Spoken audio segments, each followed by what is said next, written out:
కానీ కర్నూలులో ఉండే వాళ్ళకి చదువుకునే వాళ్ళకి అవకాశం వస్తుంది, ఎక్కడో పోయి జాబ్ చేసే పనులే ఇక్కడే వస్తుంది అని చెప్పి ఉద్దేశంతో ఓరకల్ ఇండస్ట్రియల్ పార్క్ 2014 నుంచి 19 లో చంద్రబాబు గారు ఫౌండేషన్ వేసి అక్కడ ఎయిర్పోర్ట్ తెచ్చారు. జిఎస్ఎల్ మెడికల్ ఇన్స్టిట్యూషన్స్ మరియు కిమ్యూ ఇంటర్నేషనల్ యూనివర్సిటీ భాగస్వామ్యంతో ఇండియన్ అలైన్డ్ ఎంబీబీఎస్ కోర్స్ అడ్మిషన్లు అందిస్తోంది నియో. ఒక ఇండస్ట్రీ తెచ్చారు, 19 నుంచి 24 లో నాశనం చేశారు.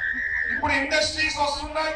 నేను ఆల్రెడీ చెప్పా, అన్ని అనుకున్నట్లు దాన్ని కంప్లీట్ చేస్తే 50,000 కోట్లు పెట్టుబడులు వచ్చేదానికి అవకాశం ఉంటుంది. ఒక్కసారి ఇమాజిన్ చేసుకోండి. ఇవన్నీ వచ్చినాయంటే ఖచ్చితంగా మనకు ఉద్యోగ అవకాశాలు వచ్చేదే కాకుండా కర్నూలు ఎకానమీ గ్రోత్ జరిగే. ఇక్కడే బాబర్ లస్సీ ఉంటుంది. ఇక్కడ వచ్చే బాబర్ లస్సీ ఒక 10,000 సంపాదిస్తున్నాడు అనుకోండి, మనకి ఇండస్ట్రీస్ ఇవన్నీ అభివృద్ధి చెందితే 20,000 సంపాదించేదానికి అవకాశం ఉంటుంది. షాప్స్ అభివృద్ధి అయ్యేదానికి అవకాశం ఉంటుంది. ఇట్లాంటివన్నీ పాసిబిలిటీ ఉంటుంది. మీరు ఒక్కటే ఆలోచనలు చేయాల్సింది. ఎందుకు నేను చెప్తున్నా అంటే, కులాలు మతాలు చూడొద్దండి.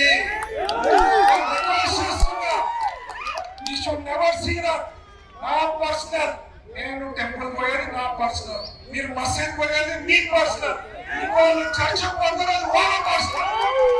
అంతేగాని రాజకీయాల్లో అందరినీ కలుపుకుపోయే నాయకుడు ఎవరన్నా ఉన్నారు, కుటుంబం ఎవరన్నా ఉంది అంటే కుటుంబం అది తెలుసుకోవాల్సిందిగా నేను రిక్వెస్ట్ చేస్తున్నా. ఎందుకంటే నేను నిన్న డోర్ టు డోర్ పోతున్నప్పుడు ఎవరికో కొంతమందికి మామూలుగా కొంతమందికి అపోజిషన్ లీడర్ లో ఉండే వాళ్ళకి కొంతమందికి ఉంటారు. నీకు ఇష్టం లేకపోతే నువ్వు లోపల పోవాలా, అవునా కదా?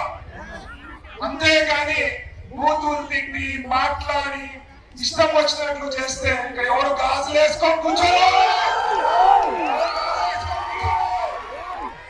అది తెలుసుకోవాల్సిందిగా నేను రిక్వెస్ట్ చేస్తున్నా. మీ పని మీరు చేసుకొని పోండి, నా పని నేను చేస్తా. నా పని ఏంటంటే అభివృద్ధి పని. కర్నూలుని అభివృద్ధి చేయాలనే ఉద్దేశంతో నేను పోతున్నా. నా జోలికి రావద్దండి.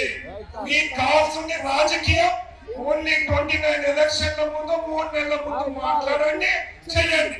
అంతేగాని తిక్క చేష్టలు చేస్తా ఇక్కడ ఎవరు గాజులు వేసుకొని కూర్చోలేదు. అంతు పెట్టుకోవాల్సిందే రిక్వెస్ట్ చేస్తున్నా. అలాగే మా ఫాదర్ ఈ మధ్య కూడా పిచ్చిగా మాట్లాడితే మా ఫాదర్ చెప్పారు, మా కాడ ఉండే కాగరు పిచ్చిగా మాట్లాడితే నాని కట్ చేస్తారు అని మా నాన్న దగ్గర ఉండేవాళ్ళు. నా దగ్గర ఉండేవాళ్ళు దానికన్నా చాలా ఎక్స్ట్రీమ్.